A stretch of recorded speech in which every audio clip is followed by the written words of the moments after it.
आज की हमारी वीडियो का टॉपिक है why fan make noise will running on inverter. मतलब कि जैसा कि हम सभी को पता है हमारे घर के जो सीलिंग फैन लगे होते हैं या फिर हमारे घर में कोई भी मोटर है, जब हम उसको नॉर्मल सप्लाई पे चलाते हैं तो वो नॉर्मल चलती है, पर जब हम उसको इन्वर्टर पे चलाते हैं, जैसे हमने हमारे फ़ैन को इन्वर्टर के ऊपर रन कराया, तो क्या होता है हमारा जो फ़ैन होता है उसमें से एक हार्मिंग साउंड आता है। इसी के साथ में कई लोगों के मन में एक और यह सवाल होता है कि जब हम हमारे इन्वर्टर पे हमारे फ़ैन को चलाते हैं तो वो एक ज़्यादा स्पीड में घूमता है, और कोई लोग इसका जस्ट अपोजिट बोलते हैं कि जब हम हमारे इन्वर्टर पे हमारे फ़ैन को चलाते हैं तो हमारा फ़ैन काफ़ी ज़्यादा स्लो चलता है। तो दोस्तों आखिर इसके पीछे का रीज़न क्या है? किसी के घर में फ़ैन स्पीड से चल रहा है, किसी के घर में फ़ैन धीरे स्पीड में चल रहा है।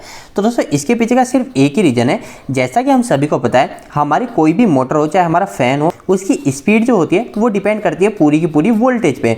और हमारा जो इन्वर्टर होता है ना, इस इन्वर्टर पे हम एक वोल्टेज को सेट करते हैं। हम इसके ऊपर एक ऑप्शन होता है, हम वहाँ से वोल्टेज को सेट कर सकते हैं कि हमको इसके आउटपुट में, जो इन्वर्टर से हमको आउटपुट में जो बिजली मिलेगी जिसकी मदद से हम हमारे उपकरण को चलाएंगे, उस इलेक्ट्रिसिटी के हमको कितने वोल्टेज चाहिए वो हम इन्वर्टर में सेट कर सकते हैं। तो दोस्तों ये इन्वर्टर पे ही फर्क पड़ता है कि हमारा जो मोटर है वो मोटर कम स्पीड में चलेगी या ज़्यादा स्पीड में। जैसा कि आप उदाहरण मान सकते हैं कि हमारे घर के अंदर जैसे 240 वोल्टेज की सप्लाई आ रही है। अब 240 वोल्टेज की हमारे गवर्नमेंट से सप्लाई आ रही है। अब हमारा जो फ़ैन है उस फैन को मैंने 240 वोल्टेज पे चलाया तो हमारा फैन अच्छी स्पीड में चल रहा है क्योंकि इसको 240 वोल्टेज ही चाहिए थे। पर क्या होगा, अब कुछ समय के बाद में हमारी ग्रिड की सप्लाई कट गई तो जो 240 वोल्ट जा रहे थे फैन में, ये जाना बंद हो गए। अब हमारे दूसरी साइड यहाँ पे एक इन्वर्टर लग रहा है। अब हमने क्या किया, हमारा जो फैन है इस फैन को इन्वर्टर से कनेक्ट कराया, तो हमारा जो फैन है, फैन हमारा धीरे घूम रहा है। तो अभी धीरे घूमने के कारण क्या है, तो यही कारण है कि हमारा जो इन्वर्टर है, इस इन्वर्टर में यहाँ से 200 वोल्टेज की सप्लाई मिल रही है। तो आपको यही चीज़ देखना है कि अगर आपके फैन अगर आपका धीरे चल रहा है तो मतलब आपका जो इन्वर्टर है वो इस इन्वर्टर में से जो वोल्टेज आउटपुट में निकल रहा है वो कम है। और अगर इसी का ही उल्टा आपका फैन नॉर्मल समय में धीरे घूम रहा है और इन्वर्टर के समय तेज स्पीड में घूम रहा है, तो इसके पीछे का कारण ये हो सकता है कि आपके जो ग्रिड से जो वोल्टेज जो सप्लाई आ रही है उसके जो वोल्टेज है वो 240 नहीं है, वहां पे आपके वोल्टेज कम आ रहा है, 200 वोल्टेज या फिर इससे भी कम आ सकता है। तो वो आपको देख लेना चाहिए। अब दोस्तों इसके बाद में हम हमारे सेकंड सवाल पे आते हैं कि इन्वर्टर पे चलाने पर हमारा फैन में से आवाज़ क्यों आती है, क्या इससे हमें कोई खतरा है? तो दोस्तों बिल्कुल इससे खतरा भी होता है।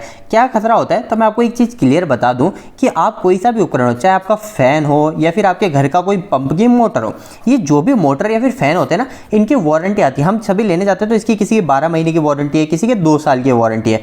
तो दोस्तों जब ये वारंटी के अंदर हमारा फ़ैन कोई ख़राब हो जाता है तो क्या होता है, हमारा दुकानदार या फिर जो कंपनी है उसको रिपेयर करके हमको वापस से दे देती है। पर दोस्तों अगर आप उस दुकानदार को यह कह दोगे कि हमने हमारे फ़ैन को इन्वर्टर पे चला रखा था, तो वो जो वारंटी है ना वो आपको वारंटी नहीं मिलेगी। तो जितने भी हमारे उपकरण होते हैं ना, वो उपकरण हमारे इन्वर्टर पे वारंटी नहीं देते हैं। तो कभी भी आपका उपकरण ख़राब होता है तो अगर वो आपसे पूछे कि आपने इसको इन्वर्टर पे चलाया था क्या, तो आप उनको जवाब दीजिएगा नहीं चलाया था। अगर आप उनको हाँ बोल देंगे तो आपको बिल्कुल भी वारंटी नहीं मिलने वाली है। अब दोस्तों अगर आप इलेक्ट्रिकल से हैं तो आपके मन में यही क्वेश्चन होगा कि आखिर इसके पीछे का कारण क्या है। तो दोस्तों देखिए काफ़ी सिंपल सा रीजन है, और आपके मन में यह भी सवाल आ गया होगा कि अगर इतनी प्रॉब्लम है इन्वर्टर से तो क्या हम इन्वर्टर नहीं लगाएं। तो दोस्तों देखिए इन सभी का सवाल का आंसर सिर्फ एक ही है कि हम सभी को पता है इन्वर्टर का काम क्या होता है। तो दोस्तों इस इन्वर्टर का काम काफ़ी ज़्यादा सिंपल होता है। हम क्या करते हैं, इसके अंदर हमारे गवर्नमेंट से जो सप्लाई आती है वो सप्लाई को दे देते हैं। तो मैंने यहाँ लिख दिया गवर्नमेंट से मेरी सप्लाई मिल रही है, तो मैंने यहाँ लिख दिया 240 वोल्ट इसको मिल रहा है। अब ये इन्वर्टर क्या करता है, यहाँ पे एक बैटरी को हम इसके साथ में लगा देते हैं। तो सबसे पहले हमारे इन्वर्टर के अंदर एक रेक्टिफायर सर्किट होता है। आप ये समझ लीजिए हमारा इन्वर्टर एसी से डीसी में करंट को कन्वर्ट करके हमारे बैटरी में स्टोर कर देता है। फिर जब हमारे गवर्नमेंट की सप्लाई कट जाती है तो हमारे जो बैटरी में जो एनर्जी स्टोर है उसको हमारा इन्वर्टर वापस से, जो डीसी में बैटरी में एनर्जी स्टोर थी, उसको वापस से एसी में कन्वर्ट करके हमारे लोड को दे देता है। तो इस तरीके से हमारे इन्वर्टर का काम होता है। तो दोस्तों अब इस सर्किट के अंदर प्रॉब्लम कहाँ आ जाती है, तो प्रॉब्लम सिर्फ एक जगह आ जाती है कि अगर आप इलेक्ट्रिकल से, तो आप सभी को पता होगा कि हमारे इंडिया के अंदर जो फ्रीक्वेंसी का उपयोग किया जाता है वो 50 हर्ट्ज फ्रीक्वेंसी का उपयोग किया जाता है। ये फ्रीक्वेंसी क्या होती है, तो सिंपल सी बात है, आप ऐसे समझ लीजिए ये एक हमारे पास वायर है, इसमें जो करंट और वोल्टेज फ्लो हो रहा है ना वो कुछ इस प्रकार से फ्लो हो रहा है। ठीक है, आप ऐसा समझ लीजिए ये इस तरीके से हमारा इलेक्ट्रिसिटी फ्लो हो रही है, तो इसको ही हम बोलते हैं एक फ्रीक्वेंसी।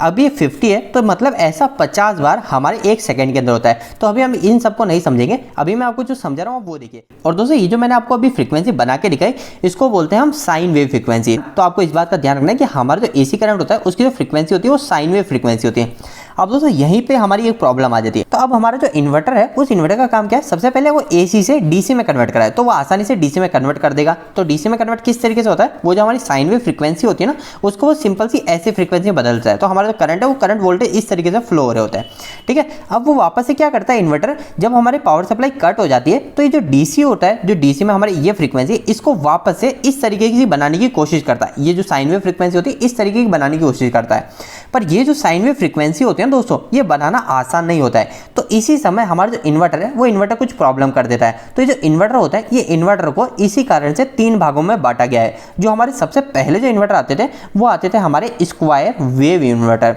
अब दोस्तों आखिर स्क्वायर वेव इन्वर्टर क्या है, तो सिंपल सी बात ये, जब हमारा इन्वर्टर DC से वापस से AC में कन्वर्ट करेगा ना, बैटरी को वापस से AC में कन्वर्ट करेगा, तो उस समय जो वह हमारी फ्रीक्वेंसी की जो वेव फॉर्म बनाएगा वो कुछ इस तरीके की स्क्वायर वेव फॉर्म में बनाएगा। अभी आपको ये दिख रही है, ये बिल्कुल स्क्वायर शेप के अंदर है। तो हमारा जो इन्वर्टर होता है वो कुछ इस तरीके की वेव फॉर्म बनाता है, पर हमारी असलियत में वेव फॉर्म कैसी होती है, कुछ इस प्रकार की होती है। तो दोस्तों यही एक सबसे बड़ी प्रॉब्लम है कि हमारे जितने भी लोड बने हुए हैं वो हमारे साइन वेव फ्रीक्वेंसी के लिए बने हुए हैं, पर हम जब उसको स्क्वायर वेव फ्रीक्वेंसी में चलाते हैं तो वो हमारे थोड़े बहुत नॉइस पैदा करते हैं और वो हमारे प्रॉब्लम भी पैदा करते हैं, उसकी एफिशिएंसी घट जाती है। अब ये जो प्रॉब्लम आने लगी तो हमारे जो इन्वर्टर बनाने वाली कंपनी है, इन्होंने थोड़ा और मेहनत करी और इन्होंने जो हमारा जो वेव फॉर्म है इस वेव फॉर्म को थोड़ा और क्लियर करा। तो इसके बाद में इन्होंने एक और नया इन्वर्टर आने लगा, वो आता है हमारा साइन वेव इन्वर्टर। अब इन्होंने नाम तो इसका साइन वेव दे दिया, पर असलियत में हमारा साइन वेव नहीं था। ये हमारा साइन वेव किस तरीके से थी, ये जो हमारी इसकी वेव फॉर्म बनती थी साइन वेव इन्वर्टर की, वो कुछ इस प्रकार से बनती थी। ये आपको दिख रहा है, ये हमारी कुछ इस प्रकार से आपको इसकी इन्वर्टर की वेव फॉर्म बनती थी। तो अभी आपको ये दिख रहा है, ये भी हमारी प्योर साइन वेव नहीं है। हमको कैसी चाहिए, हमको कुछ इस तरीके की वेव फॉर्म चाहिए, पर हमारी जो वेव फॉर्म बन रही है इन्वर्टर हमको जो दे रहा है वो कुछ इस तरीके की दे रहा है। तो जब हमें इन्वर्टर से इस तरीके की वेव फॉर्म में इलेक्ट्रिसिटी मिल रही है तो भी हमें थोड़ा बहुत डिस्टर्बेंस हो रहा है, क्योंकि हमें चाहिए इस तरीके की साइन वेव फ्रीक्वेंसी। पर अब इसके बाद में दोस्तों थोड़े और समय के बाद में मॉडिफाई करके, थोड़े और समय के बाद में अच्छे से काम करके, इन्वर्टर बनाने वाली कंपनी ने एक और इन्वर्टर को लॉन्च किया जिसको बोला गया है प्योर साइन वेव। अब दोस्तों ये जो प्योर साइन वेव इन्वर्टर होते हैं ना, ये हमारी जो ये इस तरीके की जो फ्रीक्वेंसी होती है बिल्कुल same as it is DC से जो AC में कन्वर्ट करते हैं वो बिल्कुल सेम एज इट इज इसी तरीके की फ्रीक्वेंसी में वापस कन्वर्ट कर देते हैं। और जब हमारे इस तरीके की फ्रीक्वेंसी में हम किसी भी लोड को चलाते हैं तो वो हमारा किसी भी प्रकार का कोई नॉइस नहीं देता है। अगर आपके घर पे भी ये समस्या आ रही है कि आप इन्वर्टर पे फैन को चला रहे हैं तो उसमें से नॉइस आ रहा है, तो वो इसी वजह से आ रहा है, क्योंकि जो फ्रीक्वेंसी उसको मिल रही है वो प्योर नहीं मिल रही है, वो प्योर साइन वेव नहीं मिल रही। या तो आपका इन्वर्टर स्क्वायर वेव फॉर्म में फ्रीक्वेंसी की निकाल रहा है, या फिर आपका इन्वर्टर साइन वेव फॉर्म में फ्रीक्वेंसी को निकाल रहा होगा। तो दोस्तों यही कुछ मेजर पॉइंट होता है। आप भी कभी इन्वर्टर लेने जाएं तो आप इस बात का ध्यान रखिए कि आप जो भी इन्वर्टर लें वो हमारा प्योर वेव फ्रीक्वेंसी का ही हो। अगर आप इन्वर्टर लेने की सोच रहे हैं तो मैं डिस्क्रिप्शन में लिंक दे दूंगा, आप वहां पे जाके प्योर साइन वेव के अच्छे इन्वर्टर को भी देख सकते हैं। तो दोस्तों उम्मीद है कि आज की इस वीडियो के माध्यम से आपको कुछ बेहतर जानकारी मिली होगी। दोस्तों वीडियो खत्म करने से पहले आपके लिए काफी महत्वपूर्ण सूचना है कि अगर आप जॉब अपडेट, इलेक्ट्रिकल की जॉब अपडेट के बारे में जानकारी लेना चाहते हैं तो हमने हमारे नए चैनल पे पहली जॉब अपडेट की वीडियो अपलोड कर दी है जो कि इलेक्ट्रिकल से जुड़ी है। तो आप हमारे नए चैनल को जाके विजिट कर सकते हैं, उसका लिंक आपको वीडियो के डिस्क्रिप्शन बॉक्स में मिल जाएगा और साथ साथ मैं आपको कमेंट बॉक्स में भी उसका लिंक दे दूंगा। तो दोस्तों उम्मीद करता हूं कि आज की इस वीडियो के माध्यम से आपको कुछ बेहतर जानकारी मिली होगी। आपको ये वीडियो कैसा लगा, इस वीडियो को लाइक करके जरूर बताएं। अगर आपका कोई भी सवाल इस वीडियो को बढ़ते इलेक्ट्रिकल जुड़ा तो आप मुझे नीचे कमेंट बॉक्स में कमेंट करके पूछ सकते हैं। इलेक्ट्रिकल वीडियो अगर आप हिंदी में देखना पसंद करते हैं आज हमारे चैनल को सब्सक्राइब कर लीजिए। आज के लिए इतना ही, धन्यवाद।